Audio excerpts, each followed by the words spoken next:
Tonight, we welcome Steve Farrar back as part of our Armchair Traveler series, the Western National Parks. In this edition, our adventure guide, Steve Farrar, will focus on the tremendous diversity within relatively short distances, which highlights this group of Western National Parks.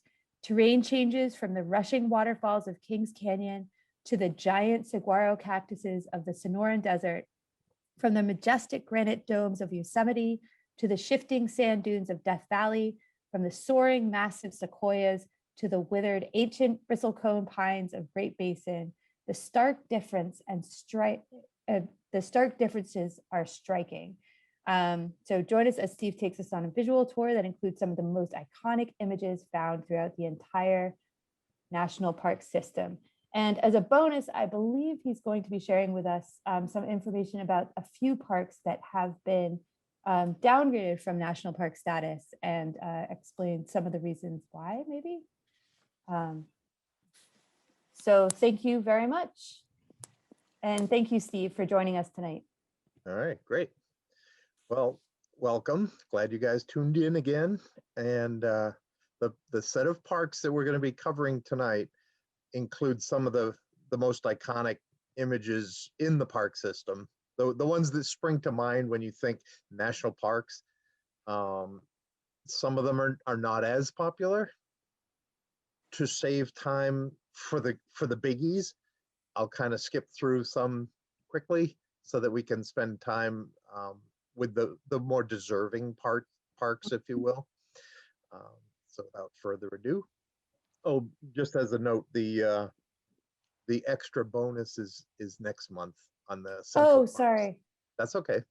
I'll get to those at the end. But tonight we're gonna basically be in California, but we're gonna start out over in Nevada on the eastern side of the Sierra Nevadas in the Great Basin. Great Basin doesn't spring to the lips of too many when you think, oh, what's your favorite national park? Unless you've driven cross country, you probably haven't been there. It's basically on the way to nowhere. If you have driven from Salt Lake City to get over to the left coast, you may have crossed the great nothingness. It's a basin, literally. You have a high Columbia Plateau, high elevation to the north, and then to the south, it's bordered by the Colorado Plateau. So there's two high plateaus, north and south. East, you've got the Wasatch Range over in Utah, and the western border is the Sierra Nevadas. So you've got a bowl in the middle, and it's a very big bowl. It's 200,000 square. This isn't acres, this is square miles. 200,000 square miles. So books on tape are good if you're driving, because it covers some serious distance. It's called the Great Basin because there are no outlets. All precipitation that falls in this region, there's no outlet over to the Pacific or down to the Gulf of Mexico. It just sinks into the water table. So it's a self-preserved basin.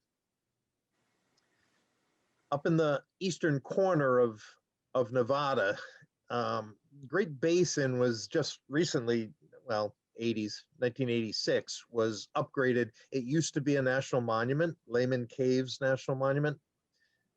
But in the 60s, we had a climate scientist who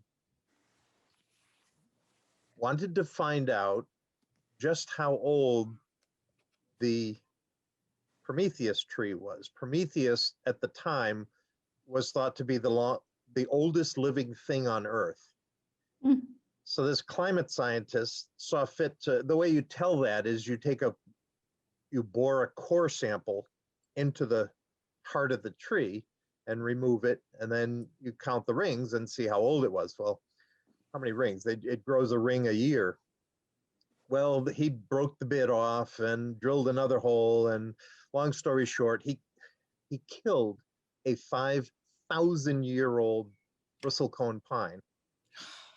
So that not happen again, immediately Congress, conservationists sprang into action. They demanded that the borders of the park be expanded and made a national park to protect the grove of bristlecone pines that used to have Prometheus in there. So now you have these absolutely outlandish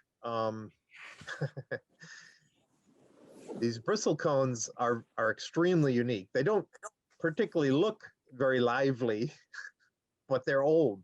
They're the longest living things on Earth. And they don't grow anywhere else. If you want to see a bristlecone pine, you come here. There are reasons for that. And if you look, you don't have to fight your way through the underbrush to go see them. They grow between basically 6,000 and 11,000 feet elevation, where not a lot of other plants are. They like cold temperatures, dry soil, high winds, and short growing seasons. So basically they have the place to themselves. Nobody else grows there. So it's not hard when you walk around there. They're all over the place, and they don't look particularly lively, but it is absolutely nothing short of surreal to sit at the base of a 5,000-year-old living entity. Lehman Caves still exists. There are tours in the cave. There's actually quite a few caves. There are 40 of them within the boundaries of the big limestone layer that's been eroded over time. The only one that's allowed, public is allowed into, is Lehman Caves. There are formations, there are stalactites and stuff. It's not going to make you forget Carlsbad Caverns in a hurry, but it's a nice cave. You can go for a tour. There is a glacier. It's rather the runt of the litter of the U.S. glaciers, particularly the lower 48 glaciers. That little patch at the base of Wheeler Peak, I took this in the summer, so even in August, it never disappears, so it qualifies as a glacier because it's a patch of ice that stays year-round, but there's not an awful lot there. Wheeler Peak, on the other hand, is a cool hike. It's a 13,000-foot peak, and it's not exactly a technical climb. It's just up that open ridge there. However, the guidebook warns you that, by the way, you're climbing within 3 miles. You climb from 9,000 feet where the trailhead is up to 13,000. So within a space of 3 miles, you gain over 4,000 feet in elevation. So if you just drove in and you just got to 9,000 feet, jumping up to 13, you can get some altitude sickness. So you should hang out and camp there and be at altitude for a while before you attempt it, or else you can get altitude sickness. It's extremely open, and there are storms virtually every afternoon that blow through. So if you happen to be up on the ridge there, when the lightning hits, you would be the high point, and that's a danger. So time your hike so that you're not alone up there. And by the way, it's in the desert, so you have dry conditions that are conducive to rattlesnakes. So other than that, it's a great hike if you be careful. You just have to know where you're going. So you hike right up along that ridge line there, and it's rather steady, up, but the view from the top is good. There's the bristlecones, the grove down below. There's a campground not far from there. They're at 10 to 11,000 feet elevation, and there's a campground right at 10,000 feet. So you can sit there.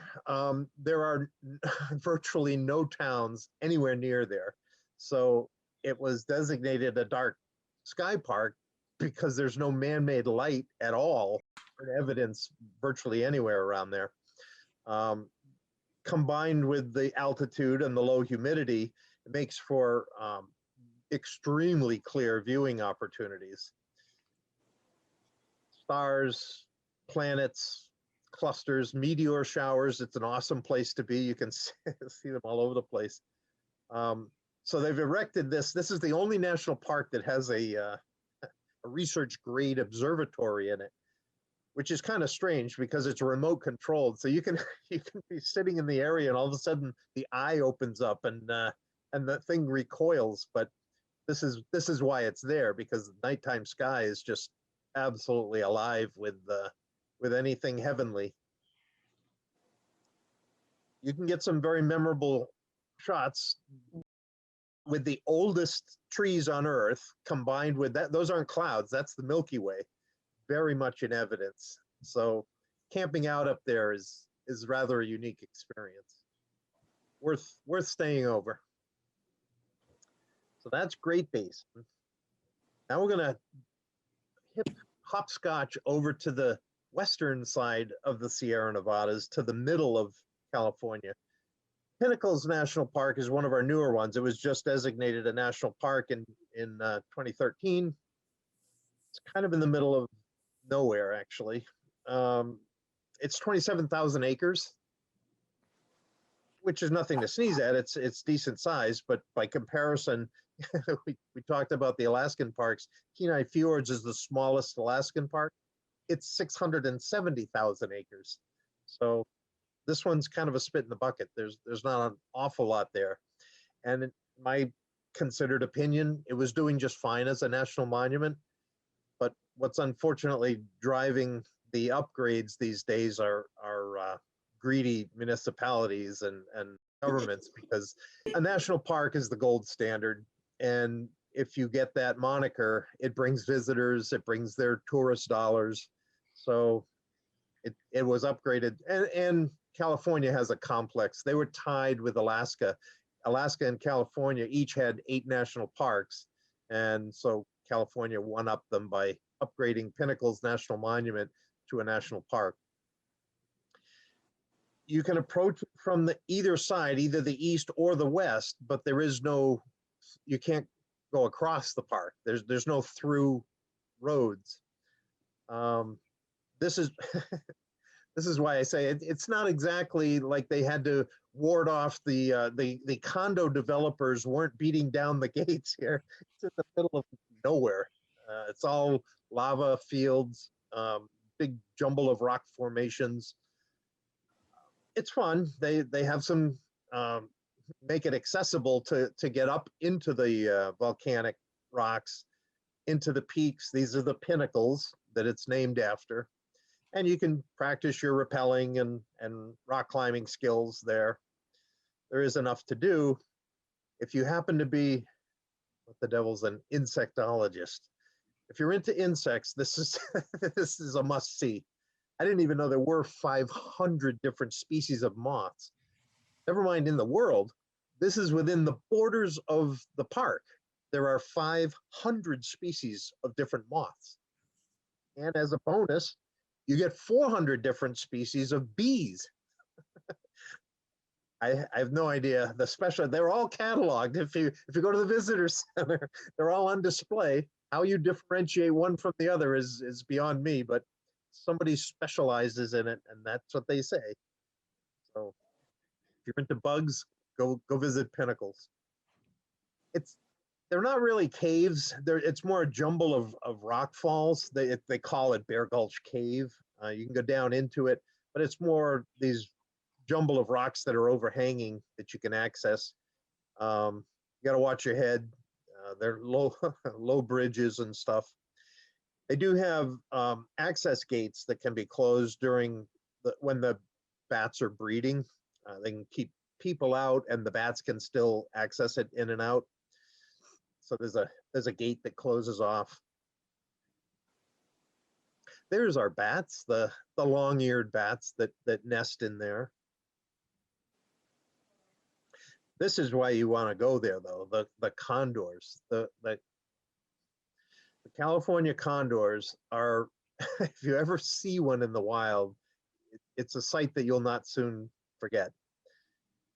They were absolutely extinct. There were no more. They were off the list in 1987. That they had a few in zoos, but other than that, in the wild, they no more existed.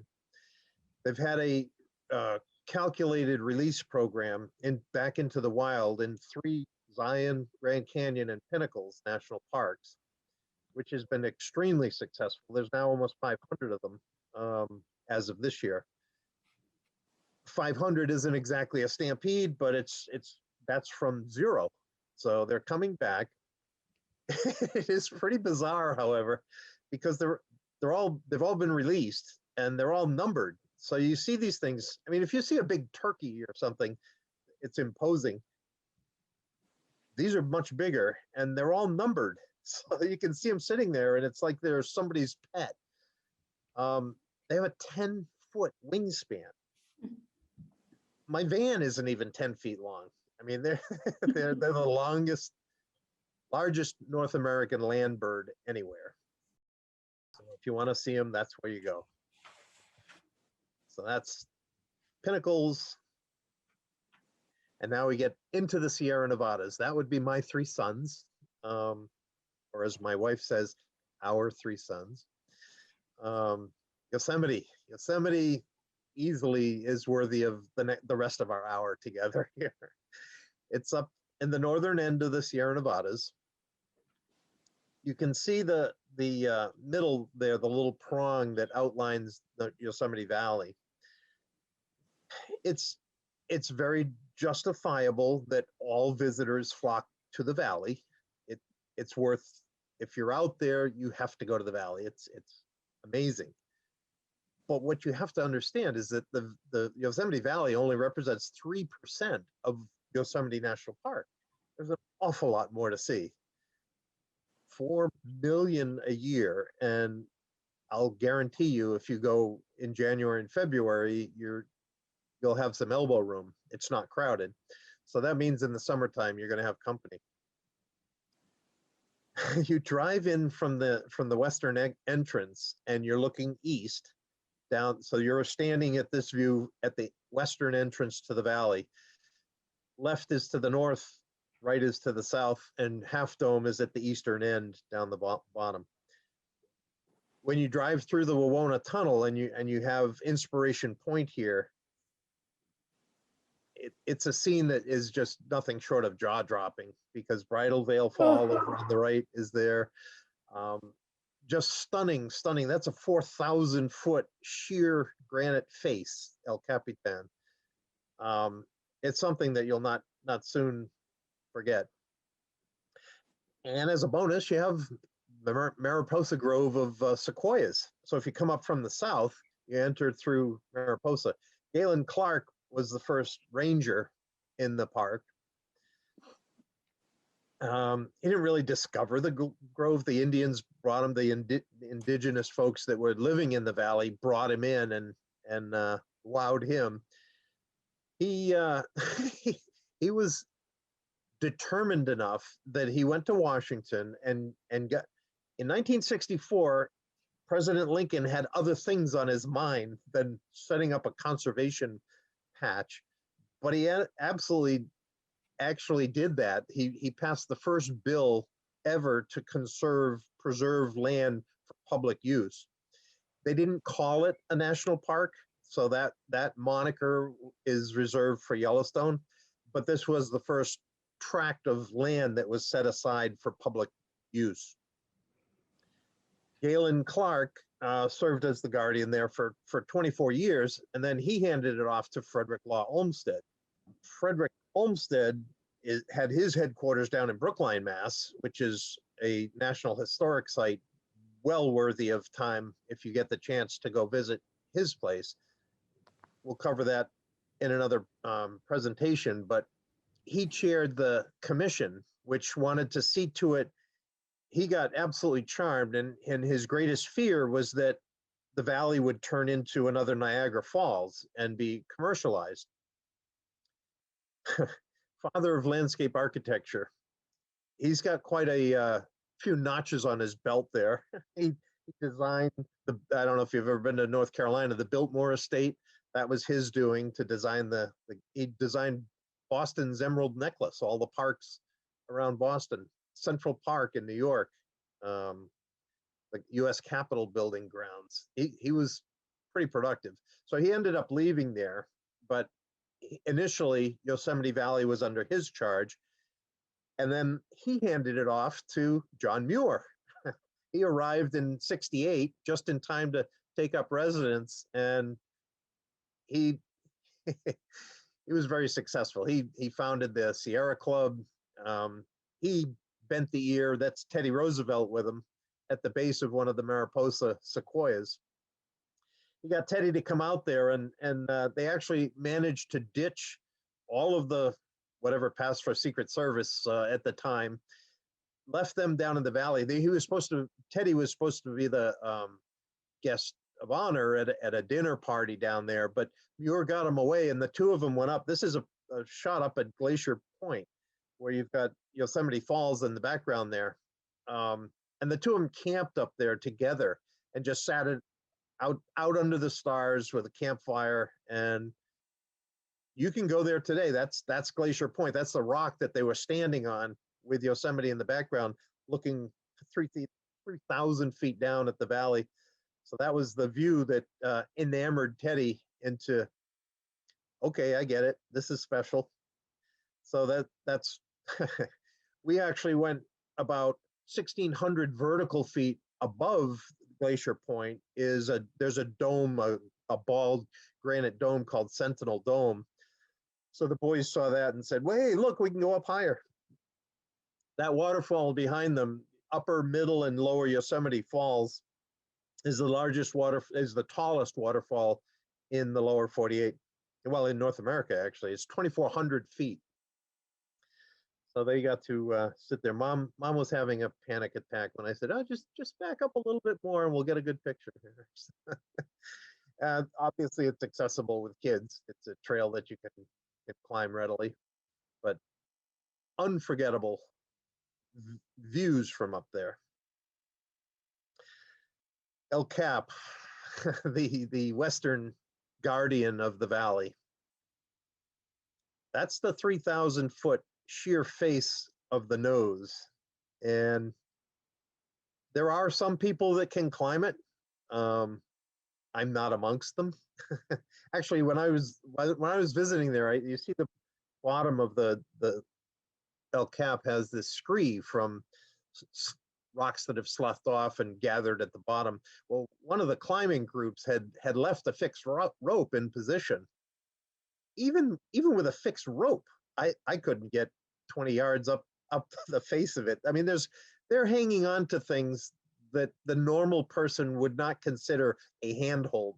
These little nubbins. Number one, it's spectacularly stable and solid rock. It's sheer granite. So if you have exercised the last digits of your fingers so that they're strong enough to support your body weight, you can hang from these little nubbins and use it to climb up. It's a very special breed that does that kind of stuff. And the king of all of the special breeds is one superhuman called Alex Honnold. This is Alex actually on Thank God Ledge, which is halfway up Half Dome's sheer face. That's a 4,800-foot top to bottom sheer drop. Alex is a supremely confident individual, in addition to being part Spider-Man. He walked up, and without telling anybody what he was intending to do, he free climbed, free soloed, it's called. And that, by the way, if you want your jaw to drop, rent the movie or grab it from the library. There's a DVD documentary called Free Solo, where Alex climbs. This is the face of Half Dome that he walked to the bottom and looked up and said, "Yeah, I think I can do that," and just free climbed. Free soloing means there's no safety net. He doesn't have a climbing partner. He doesn't have any rope on him. He just chalks up his fingers and up he goes. And he scaled that face to get up to the top. And nobody else has even tried it, let alone succeeded. One hike that you can do here is the Vernal Nevada Falls hike from the valley. This is how the Merced River gets down into the valley. It comes from the melting glaciers up above. It drops over the top one, which is Nevada Falls, comes down, drops over Vernal, and then continues down into the valley as forming the Merced River. So this is the Mist Trail. going up to the top of Vernal Falls, which is 300 feet tall.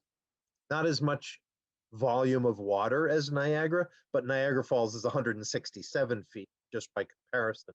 So it's basically double the height of, and that's my kids and my wife. You get in August or September or July or August, it's a great place to hike because you're constantly bathed. That's why they call it the mist trail. You're bathed by the splashed water like this. That's hitting the rocks at the base of it. That's a 300-foot drop where the water jumps clear of the face and just drops and smashes on the rocks down at the bottom.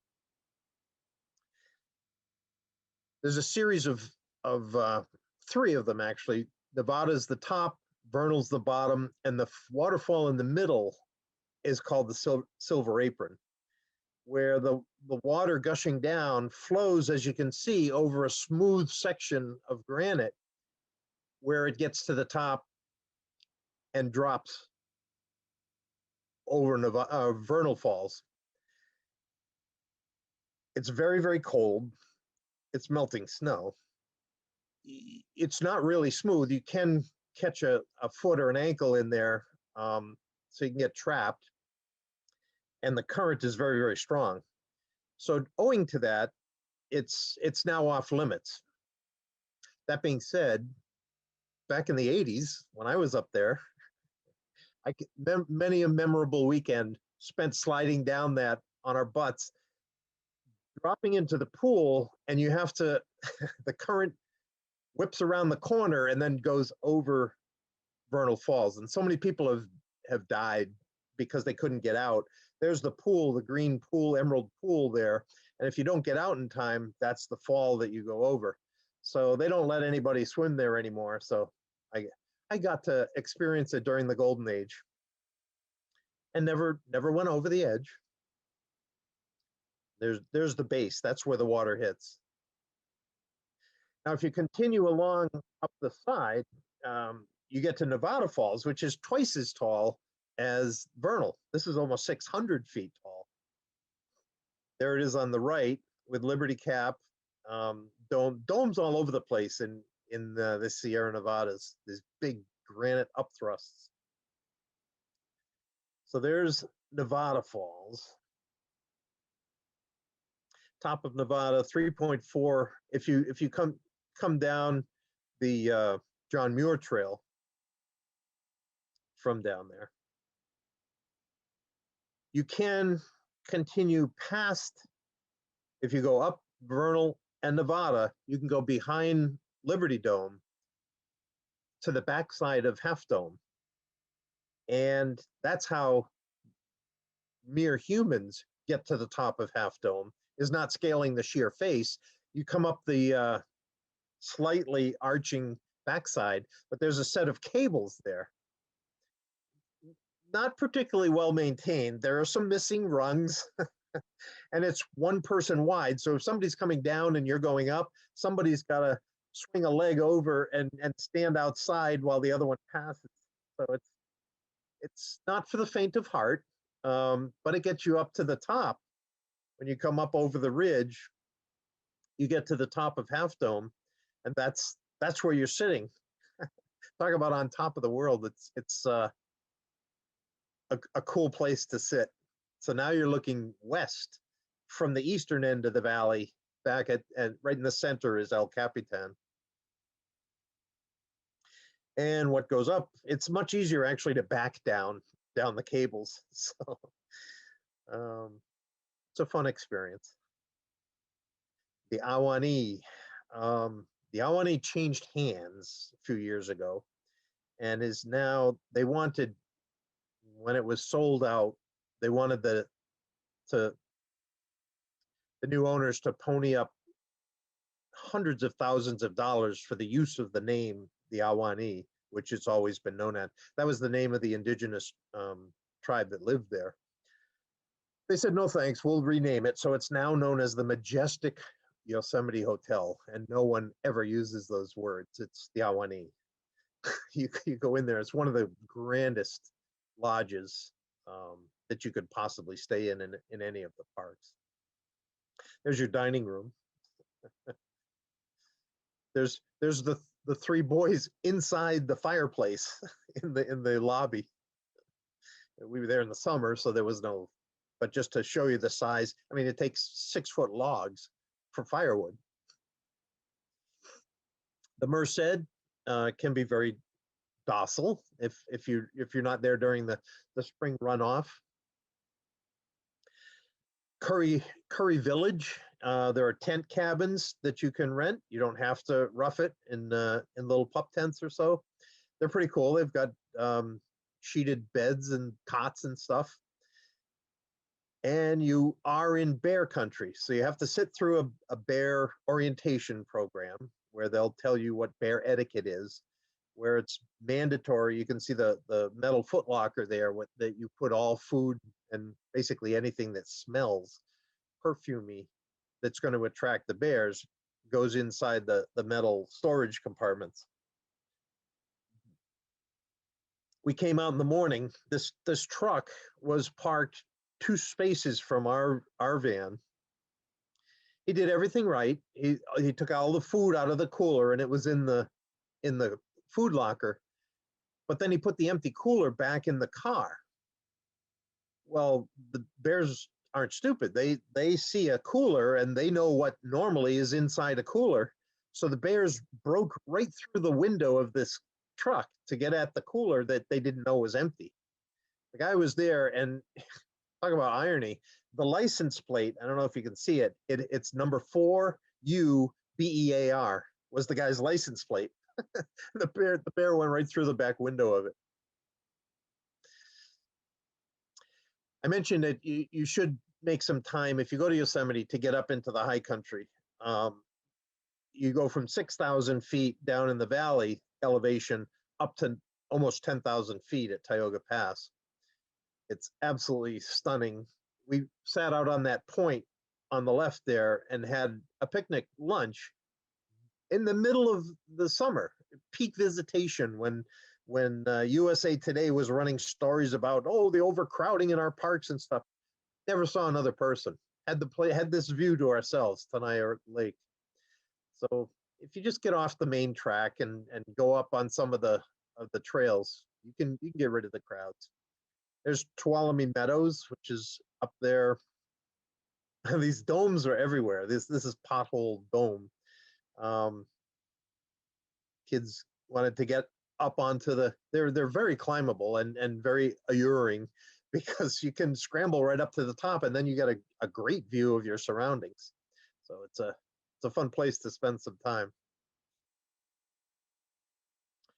There's evening in Tuolumne Meadows. There are cabins there. You can rent cabins or there are campgrounds. Campfires, the rangers will tell stories outside at night. There's an afternoon shot of the setting western sun heading east off the face of Half Dome.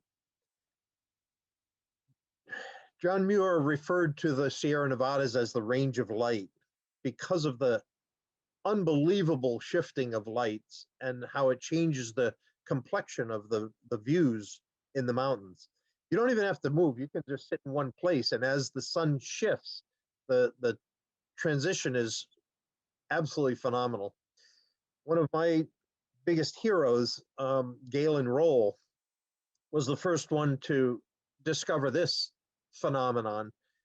Galen was a world-class photographer, and not so coincidentally was also one of America's top mountaineering rock climbers, which got him into positions where he could get images and shots that nobody else could.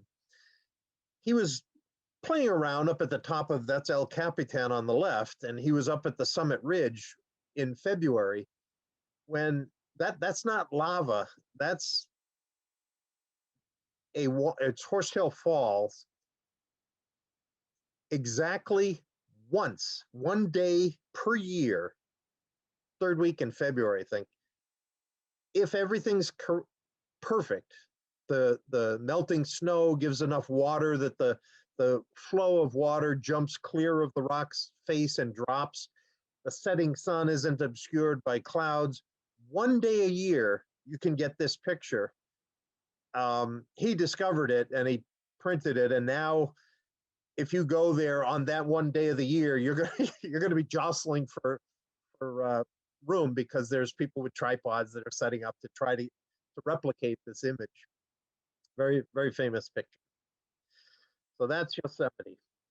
If we travel down the John Muir Trail towards the south, the next park down is Kings Canyon. They've actually conserved the wilderness in between Yosemite and Kings Canyon with two wilderness areas. One is named after Ansel Adams, the other is named after John Muir. So the entire stretch of the John Muir, it's actually the Pacific Crest Trail and the John Muir Trail run together from Yosemite down to Sequoia. It's been jointly administered. Kings Canyon physically abuts Sequoia. They've been jointly administered to for years. When I say they're designated as wilderness, that means there's not even so much as a foot trail in them. 97% of those parks, not only is there no visitor center or ranger hut or anything, there's not even a trail, let alone a road through it. It's complete wilderness. So this takes some doing to get up to the top of the lakes along the top of the Sierra Nevadas.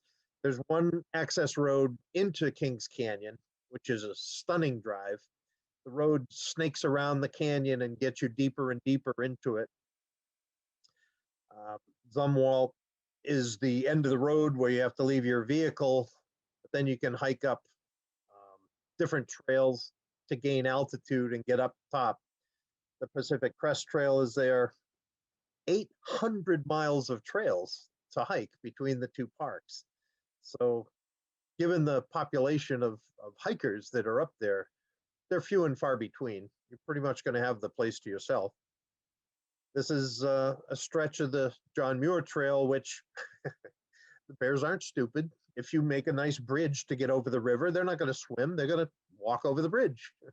And they have the right of way. So if they're in your way, you butt out. This is some of the scenery from up top. Should you happen to see another dome tent on the shoreline, you just walk along and there's another couple miles down the trail, you'll have a lake to yourself where you don't have to share the view with anybody. It's pretty stunning.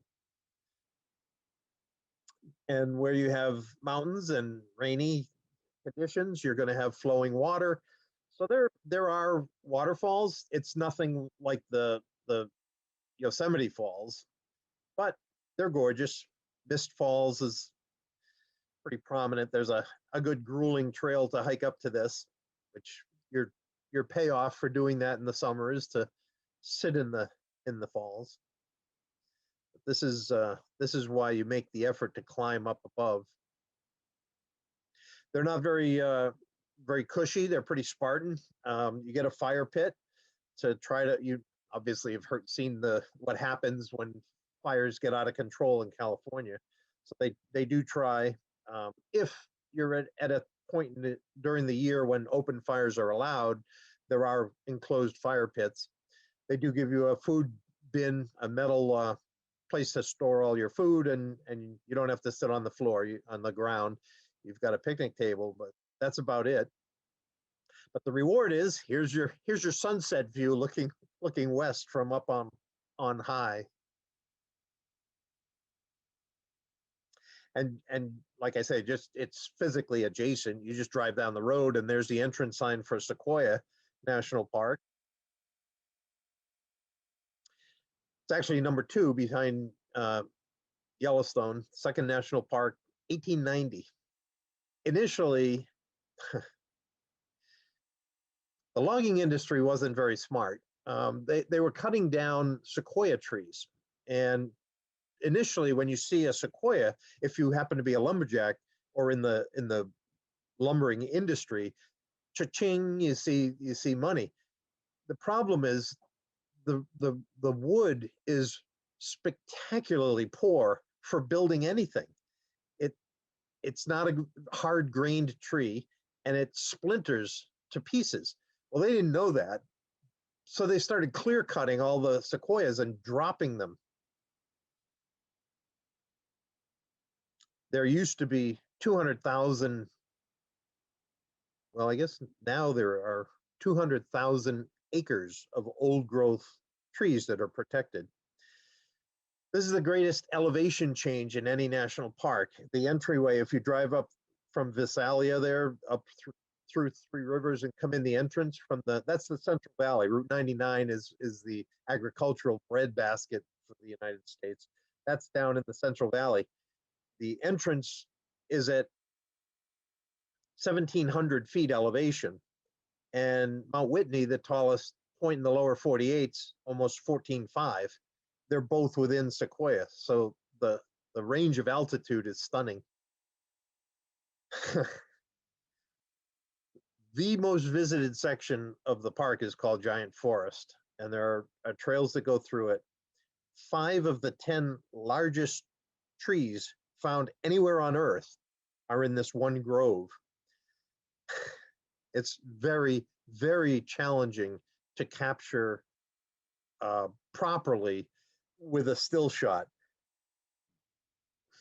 You do need a movie camera so that you can pan up to give it any kind of justice. Just touching the texture of a sequoia tree is unbelievable. That's me with my boys trying to reach around through it. By far the most photographed is the largest living organism anywhere on Earth, single organism, is the General Sherman tree. I don't even know how to compare 52,000 cubic feet to give you a comparison, but as a fun fact, the lower branches of the General Sherman tree, the lowest branches are larger in volume than any tree east of the Mississippi. The branches of General Sherman are bigger than any tree that you've ever seen east of the Mississippi. So to put it in, you just have to go there and get your sore neck from looking up all day. You take a walk through here, and we actually got rained on. We were there in August, and the pine cones were falling. We thought somebody was throwing them at us. They were falling out of the trees, and the pine cones are 2 feet long, so it's not something you want to get whacked in the head with. It's just they're beautiful. It's just impossible to give you properly. And once in a while they do fall. Hale Tharp lived in the park. He made a cabin out of one of the fallen ones that was all hollowed out, and John Muir used to come and hang out with him, and so that's a point of interest. And you have the famous drive-through that fell across the road. This is Morro Rock. In Sequoia, there are things to see other than just the sequoia trees.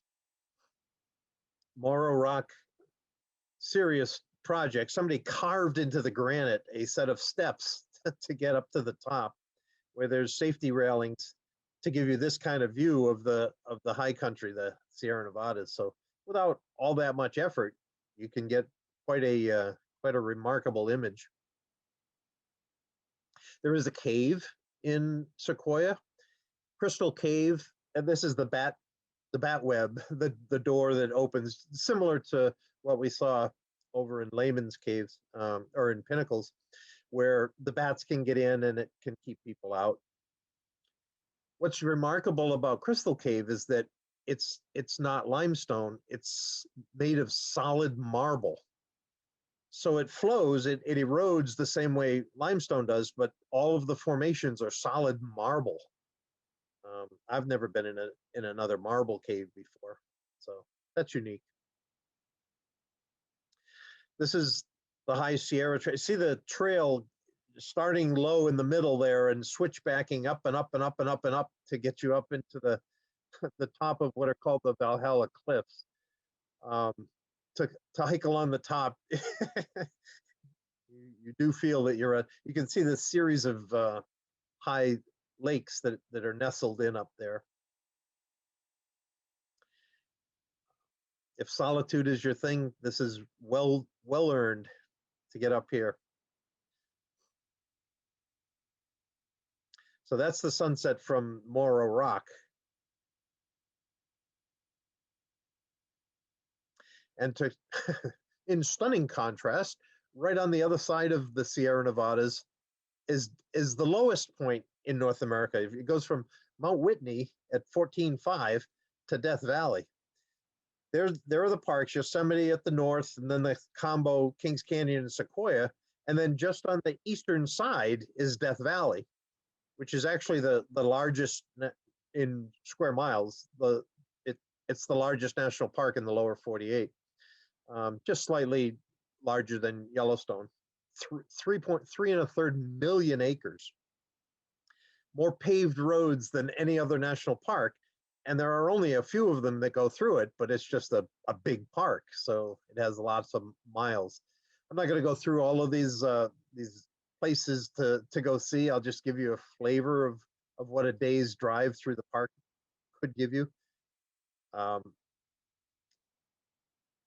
Badwater Basin, if you're going to go there, you get up early, because I was there in August, and you don't want to hike in the middle of the day.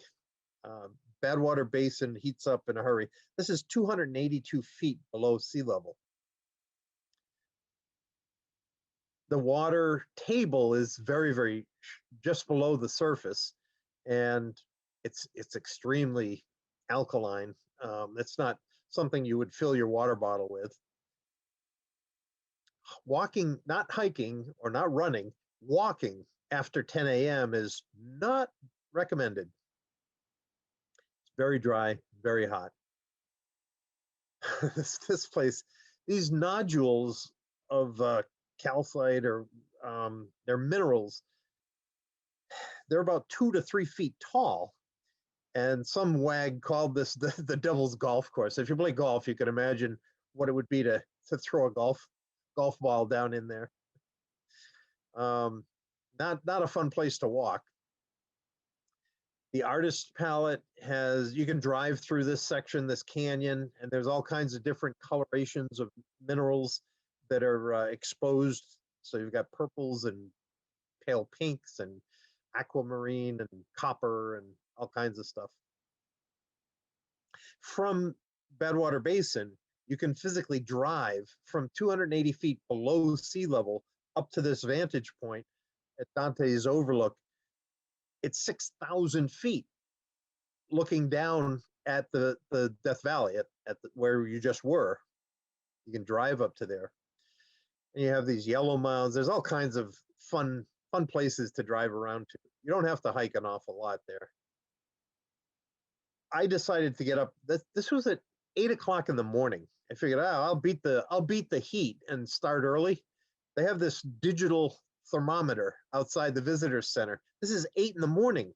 It was 115 degrees already. It topped out like at 123, 124 degrees that day. And this was early in the morning. So if you're going to go in August, and I talked to one of the rangers, he said it's unbelievable how popular. I said, who the devil comes out here in August other than nuts like me? He said, you would not believe how many Europeans flock to the place because they want to be able to go home and brag that they were in Death Valley at 120 degrees or something, because there's nothing like that in Europe. So they want to experience it at its most extreme. So the rangers end up having to go rescue them all because of dehydration, and they all pass out and need assistance. The old what is it, 40 mule team borax, the old ads, that the borax where they dug it out of was in Death Valley. There is a crater. There's a volcanic crater that you can hike out to. It's pretty good size, actually. You got to carry an awful lot of water if you're into biking. I can think of much more areas more conducive to a long bike ride than this, but they're heading out to Titus Canyon, which is kind of cool. But if you have a 4-wheel drive, you can high clearance. You can drive through. There is somewhat of a semblance of a road through it. Tea Kettle Junction, I don't know where the tradition got started, but somebody started hanging their, after they were camped out and heading back, they left their tea kettles hanging on the signpost, and it caught on. So um, instead of frat boys hanging bras up in the trees by the ski lifts, they've got tea kettles alongside the campground. This is on the way out to Racetrack Playa. Racetrack Playa is an absolutely unique phenomenon. There are moving rocks, and there's no real scientifically proven explanation as to how these rocks move. But every 3 or 4 years, they change position. They run down. The best they can come up with is it doesn't rain very much in Death Valley, obviously, but when it does, it slicks the surface, and the mud makes it slick.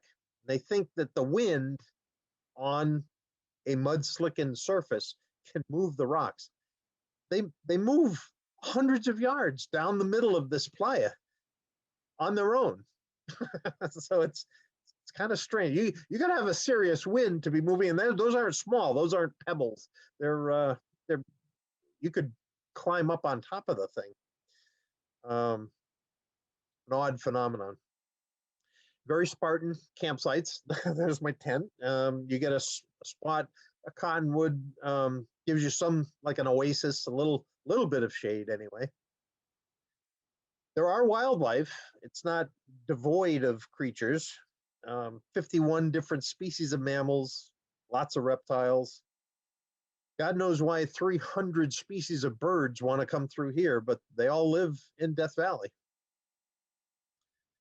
And where you have coyotes, you have roadrunners. So you can get your pictures of the friendlies.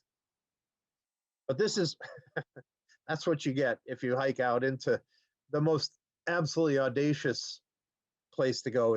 My favorite is Mesquite Dunes. There are sand dunes out in the middle. Mesquite Dunes is just phenomenal. You can see some footprints there in the middle. Those will last maybe an hour, and then the winds will just remove any trace of any human presence whatsoever.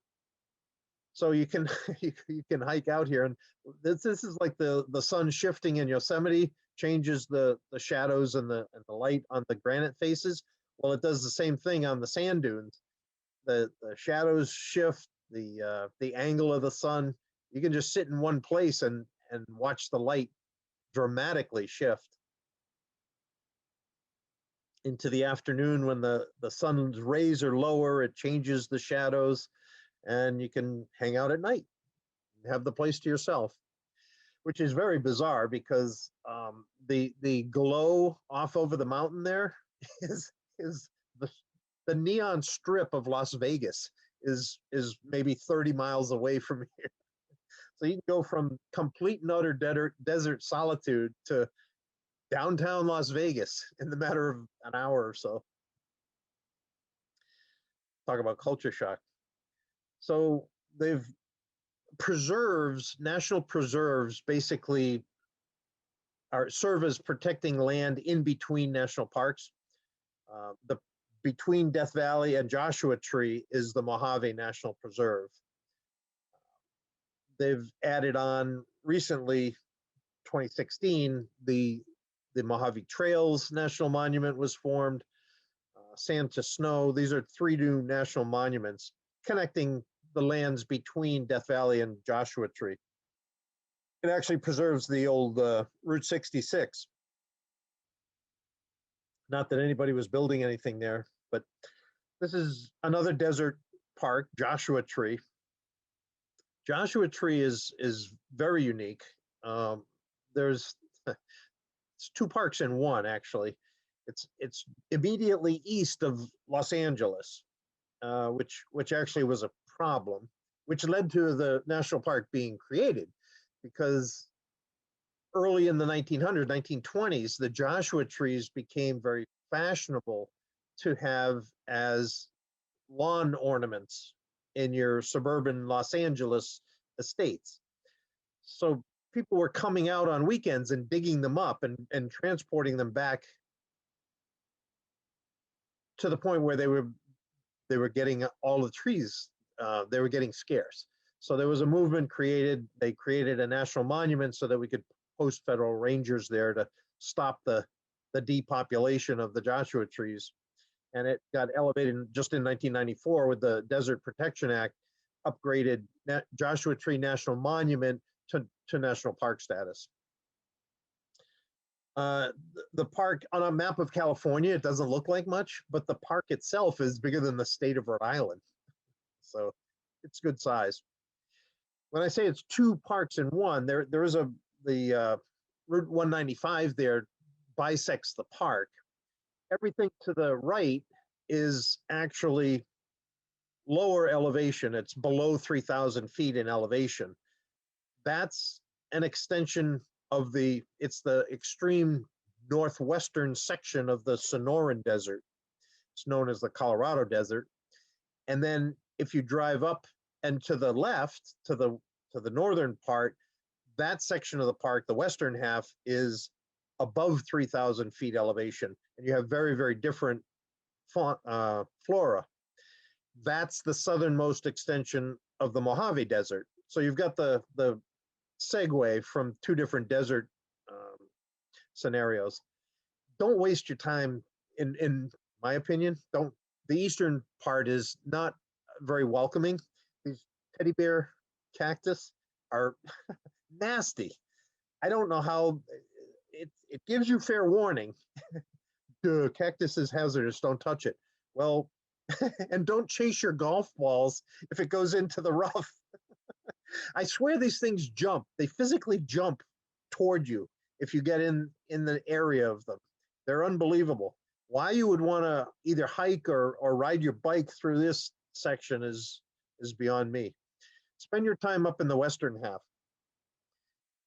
If you're the first ones in an area, you get to name the things. The Mormon, nobody else is living out in the desert here. So when the Mormons were transplanting from Chicago and they hiked the Mormon Trail, they came in their covered wagons to this area. They were the first ones here. And to them, the trees looked like the raised arms of the supplicant Joshua. So that's how they got their name. They're actually not trees at all. They're members of the lily family, and they have succulent fruit.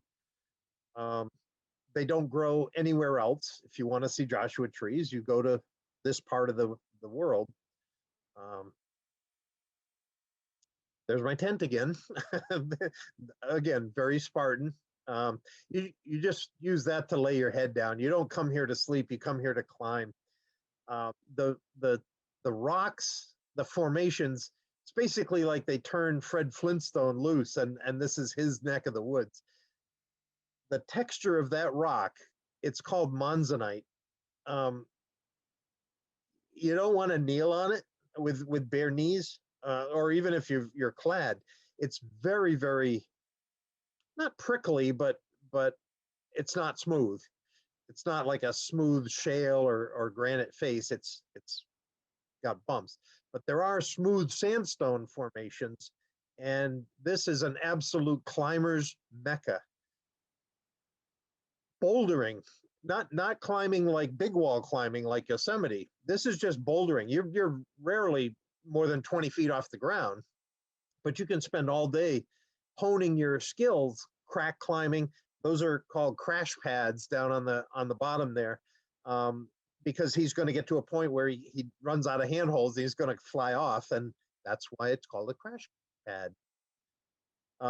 You can do roping and rappelling and stuff. There's just rock formations galore throughout the park.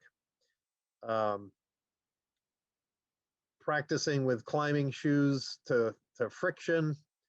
There are more climbing routes, numbered, named climbing routes in Joshua Tree than any other national park. There's over 8,000 different routes to climb. You see one section of rocks like here, and there's half a dozen different routes to get to the top. And that's maybe 25, 30 feet tall. But the photo opportunities are just stunning. you can get very creative. Um, the Joshua trees themselves, for a desert, they grow fairly rapidly. That's about 40 feet tall. That's where they would max out, but they're not very deeply rooted. They're fairly shallow. So if you do get a windstorm, it does wreak havoc on the tall ones. You can see those roots aren't very strong, and it's sandy soil that they're in, so they don't have a very good grip on things. The afternoon sun on the formations, it's a lot of fun to climb around. Keys View, you can hike up to. That's the sunset there. That's the same place a little later in the day. And that doesn't end the fun, because so many of the rocks are right next to the climbing area, or the campgrounds, that the the climbers don't stop just because it's nighttime. They just turn the headlights on their trucks and keep climbing. So you can have long days there. Very, very iconic images. Which brings us to Saguaro, the last of our 8 parks for tonight. Speaking of iconic images, that's the true West. The Antiquities Act initially, President Hoover preserved the Rikon Mountains. There's 2 sections of the park. There's an eastern section down there on either side of the city of Tucson. There's an east and a west. The Rikon Mountains is on the eastern shore. That was the original national monument. Secretary Udall convinced President Kennedy to create the Tucson district, which is the western side. And then it upgraded, again, part of the Desert Act in 1994. It got upgraded from national monument to national park. You can literally walk from your hotel in Tucson to this, particularly the Rincon section. I mean, there's a trail right from downtown where you can walk up the trail right into the park. Or you can use it as the backdrop for your wedding if you want if you want a very special backdrop to your wedding pictures. That's the iconic image, the cactus with the big arms. Several of our national parks were created to preserve specifically one unique species. Redwoods National Park, Sequoia National Park, actually Great Basin, even though it's not in the name, that was created to preserve the bristlecone pines that we talked about. Likewise, the Joshua trees. Well, saguaros are, that's the preservation effort, was to keep them from being eradicated. The Javelina rocks, this is the section of the Rincons. The mountains are what's called a sky island. They're woodlands that rise up. They're at the tops of mountains, surrounded by deserts. So you have desert. The Sonoran is this desert, and then you have some high mountains where you have very, very different elevation. So you have oaks and deciduous trees up on the top in the islands.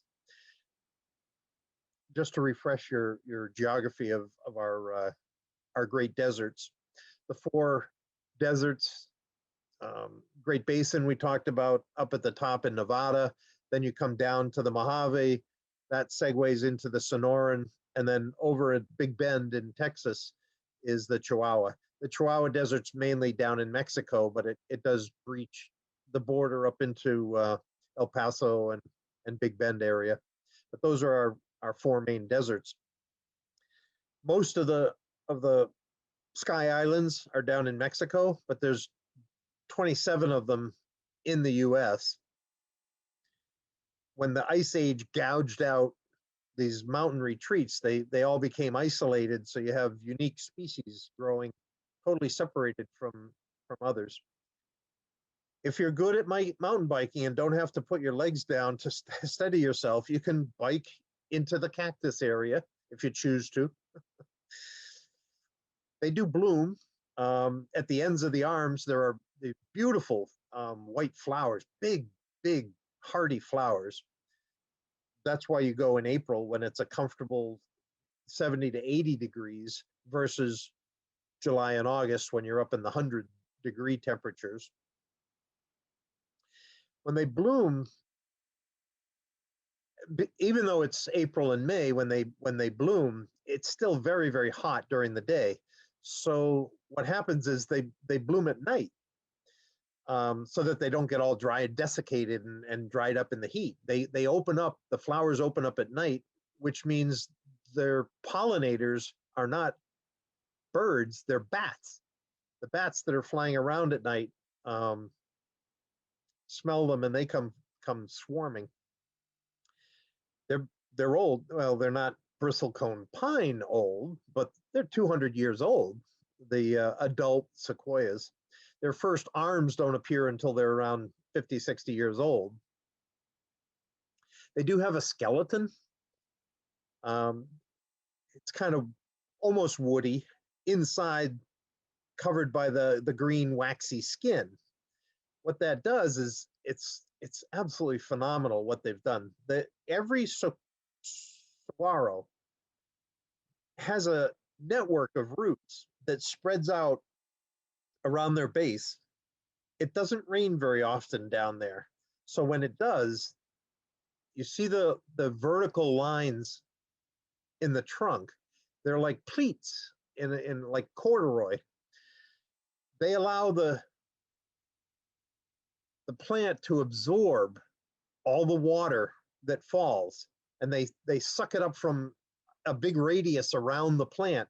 They can grab 200 gallons in one rainfall, and to absorb that much, the plant actually expands. So it doesn't have a firm bark on it. It's got a pleated outer coating so that they can engorge themselves. If you go there in the spring, like the third weekend in April, it will change forever your conception of what a desert is all about, because everything is in bloom. You have all these, there's 25 different species of cactus, and they're all over the place flowering. It's beautiful. 36 different species of reptiles, which you got to have a pretty good eye for because they're all very well camouflaged. You'll walk right by them and not even see them.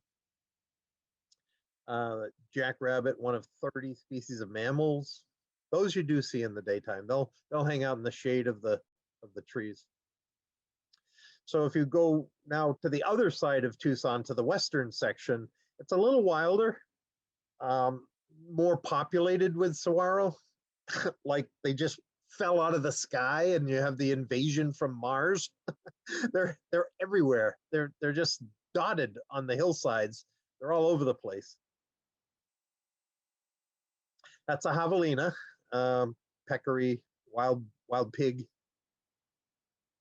You got, like I say, you got to have pretty good eyes to pick out. There are bighorn sheep there. They're hard to spot. You got to be on the lookout for them. Tortoises couldn't care less whether you see them or not. They just blunder around and they'll go eat the fruit of the cactus. Gila monsters, that's why cowboys wear tall leather boots. They're poisonous, and their jaws are very, very strong. 2-foot long lizards, and they're poisonous. So you don't want to mess around with them. But these are good things to know if you're going to go out into the wilderness there. They do have very good displays in the visitors centers that'll alert you to stuff that you should know if you're going to go out hiking where there are rattlesnakes. Like the photo ops are great, but to get up where she is, you had to put your hand on the flat surface to haul yourself up. Well, the warm flat surface is normally where you would find rattlesnakes sunning themselves. So if you're down below and you're reaching up above, you gotta be careful. There are petroglyphs that you can come across, the ancient Anasazis used to live down in this area, and absolutely endless photo opportunities that you just won't see anywhere else.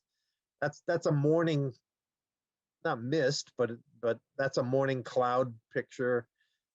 Sun going down, sunset, lights up the clouds. It's just endless opportunities for iconic images. So that's our presentation for tonight. Thank you for hanging in there. I'm sorry I went a little long here. As just mentioned, March 11th is our next one. The central US aren't quite the iconic parks that we went through tonight. So as she mentioned, as Jessica mentioned, at the end of it, I'll do a little extra for experts on some parks that got deparked.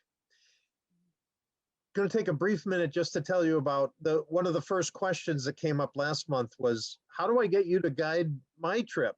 You know, do you ever bring people out to these places? Well, the answer is yes, actually.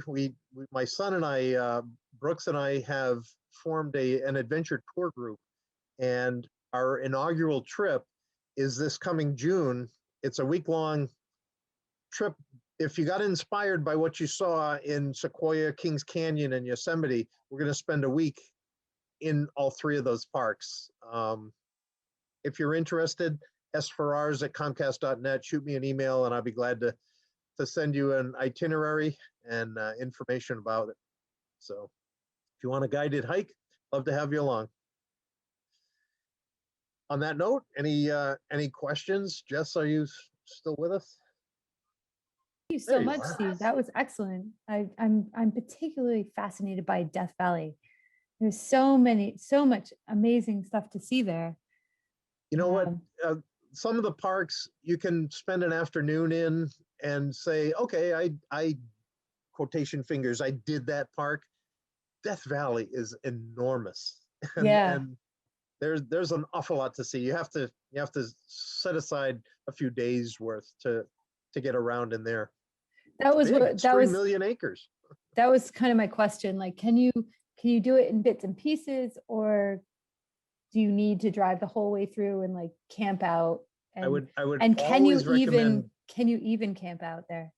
You can. There are campgrounds and there are hotels right outside the little desert spas that have hot springs and stuff. All full range, from exotic, nice spas to a desert version of a Motel 6. Or you can bring your pup tent and just, I think it's like $10, $15 for a tent site. So you don't have to break the bank to go there. But you got to bring a lot of water. Yeah, right. Or one of those camper vehicles that person in that image had, where they expand it above the top. Yep. Above the top. That was really neat. There was one question. I think you may have talked about this just briefly, but I know there have been pretty big fires the last few years, especially in northern Yosemite. And do you know any specifics of how that has affected the area? I'll tell you in June when we go out there. I haven't cool. been there for a while, and it breaks my heart to read stories about the destruction, like up in Glacier National Park in Montana. There's been just these old classic lodges are being burned to the ground with these just out of control fires and stuff. They have them up in Oregon and Washington State, the same thing. I really hate reading about the extent of the damage being done with them. So I'm afraid I haven't kept up with it. I don't. It was in the high country in Yosemite. There haven't been any fires that I know of down through the valley itself. Yeah, it's a real tragedy. What happens out there it's almost every year now, these devastating forest fires. But thanks for the question. I don't have any other questions. Was there anything else? Were there any other tips that you wanted to share, Steve, before we, I should say that we will be back doing this. The next one is the Central US National Parks, as Steve mentioned. That will be on March 11th at 7 p.m. You can register on our calendar. That's kind of fun. We start way up in the boundary waters up on the Canadian border in Minnesota and come down through the Dakotas, Arkansas, Missouri. We end up down at Big Bend in Texas. So it's down the central part of the US. I'm interested in that. My sister is in Minnesota right now, and she's suffering through this terrible freeze that's happening in the middle very of the cold. country right now. Yep. So I'm sure she'll be glad for some tips on how to get out of the house once this passes. Yep. All right. So if there's no further questions, I think we are complete for tonight. Thank you so much, Steve, for joining us. And if you have any questions for next time, just send them my way and I will pass them along. Okay, thanks for viewing. Thank you so much. You. So Good long. all. night. Good night.